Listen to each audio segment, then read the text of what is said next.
Now I'm tying quite a few buzzers at the moment, and this is a nice pattern. It's basically an old style fly. This one's tied. Originally this was called Flexi Floss. It's now called Super Stretch Floss. This one's from Vineyard, and it's a golden olive.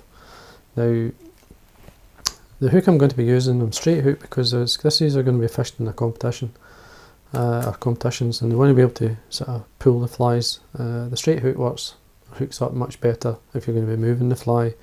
It's okay if you're static and a curved hook will hook up just really well, but to sort of edge your bets, tying the straight hook works extremely well. Now the pattern I'm going to be tying is this one here. It's just a bright cheeked, and it's painted cheeks. You could use a t-shirt paint or an acrylic paint or whatever you like, and to highlight the wing buds in this case. This is a simple fly. You know, you can tie it without the red at the back, because it's quite plain, just no red on it, just the plain itself. I do both. The red does work though. There's other versions, cool versions I've got lying about you could probably tie. Here's a nice silver tag version which works, and then there's the sort of red tag. It's just the opposite again, with the sort of highlight of the t-shirt paint or acrylic paint, whatever you find. Now I'm going to show you how to tie this one. This is a good pattern, it works extremely well. Now you could use this as a quilled version too. You could replace the Super Stretch Floss with a tied quill and it works. But anyway, to say the hook, this is a Fulling Mill hook. This is a competition heavyweight in black nickel. This is a size 10. 10s and 12s are good. Now thread I'm going to be using the UTC in 70 in black. Just going to simply start at the eye, and then I'm going to come down to about, say, thorax length. I'm going to tie in a Super Stretch Floss. Now leave a tail, meaning a length that you can pull away, cut, and then when I tie this on, I stretch it as I wind down. The UTC thread is much better for midge. You get a nice smooth sort of body. Now for the tag, now I'm keeping the thread tight, you see, I'm not let it go. If you let it go, because this is elastic, 2 or 3 turns will come back, so keep it tight if you can. And have your tinsel ready for the tag at the back. This is a medium red holographic tinsel. This is one's from Vineyards. Come up about maybe 3 or 4 mil from the back.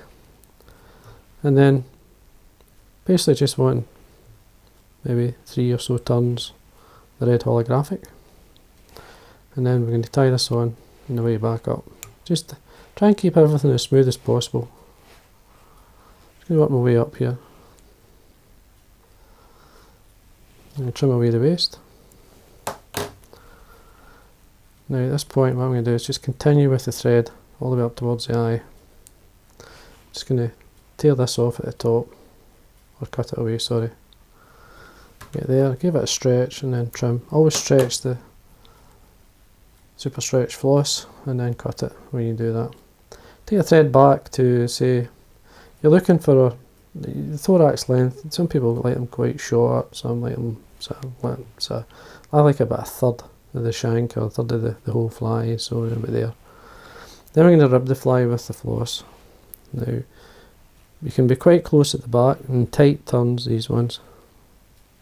And as we start to come up, slightly open the turns and loosen off with the Flexi Floss or Super Stretch Floss.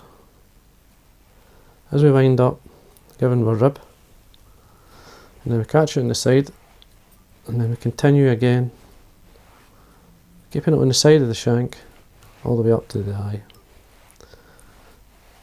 This just makes things neater by doing this. And then we can stretch, trim it away. Now we can go back to it because I'm going to form the wing buds with the same material. So what I do is I fold about an inch round the thread and then hold it and pull it up underneath. And then I wind, keeping both the long end and the short end underneath. Right up towards the body, which is there. So with both ends, this is going to form our wing buds. And then we just take our thread back up. Come about 2/3 of the way back down, back up, halfway or so back down, and then back up. Now I like to put a wee half hitch here, especially with a UTC thread, because it's quite an elastic type thread, and if you let it go, it bounces back. That way it stops it doing that. Gives you time to mess about to form the wing buds. We want these on the top, so we just lift both ends, hold both ends, and bring the thread over the back like there. Keep them reasonably loose, then we can tighten up,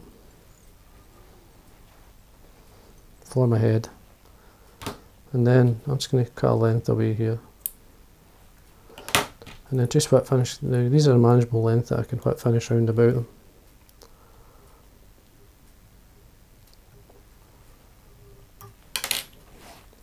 So we do a whip finish, trim away with thread. Now these are nice tight turns, you've got to put tight turns in. And it's a matter of just stretching this, trim, stretch it, trim.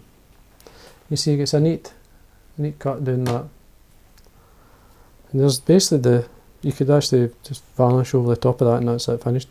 But I'm going to highlight the wing buds using the paint. This is the one I like to use. It's a fluorescent orange. It's an acrylic paint. You see it's really bright. Now I'm going to use my dubbing needle, just using what's actually in the lid. Now I'm just mixing it with the needle, so you can see I'm just mixing it up, so it's not too watery. You could put some of the paint out onto your desk or onto something. Always a wee hanky there just to take away any excess. And all I'm going to do is just highlight the back. Now you could highlight it at the top or at the back. I'm just going to do it at the back. You don't need much. Now, that'll do it fine. Wait till when to stop. I'm just going to retouch more here. There we go. Now, that doesn't take too long to dry.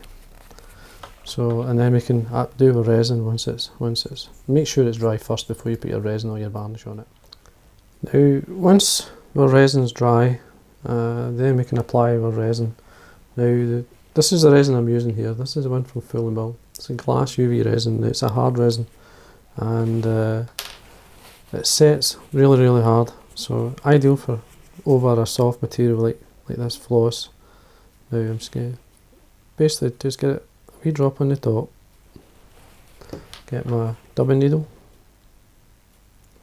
Then just rotate your vise if you can, like I'm doing here. And then go to your thorax. I always do the thorax area first. So I like to get that nice shape. Just covering your wing buds. And then what I like to do is just put sort of left on. I don't like too much. Just run this onto the body. Don't want you to lose the rib effect that you've formed in the body by covering this up.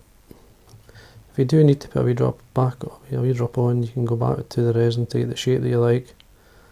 But I only like enough basically to protect the body, because I'm going to varnish it anyway. Once you're happy with the shape, and that's the good thing about resins, you can mess about with them to get the shape that you like. Then we can set the resin with a torch. And we can see how bright the wing buds are, but you can see they're really bright with the UV, so the fluorescence is there. So make sure the resin's really set. I like to give it a good 15 seconds at least anyway. And then, as I say, I'm going to coat the whole fly with a very fine varnish. That should do it. And then first thing I do is the thorax area, and then I basically brush from the back up the way towards the thorax with the varnish. That should do it. There we are. This is simple midge pupa. It's a good fly to have in your box. As I say, you can make it finer if you want, tie it smaller, use a finer hook. But this is a good one, and one I would recommend. Having the the painted, the highlighted wing buds like that does work extremely well in many flies. So I hope you enjoyed that.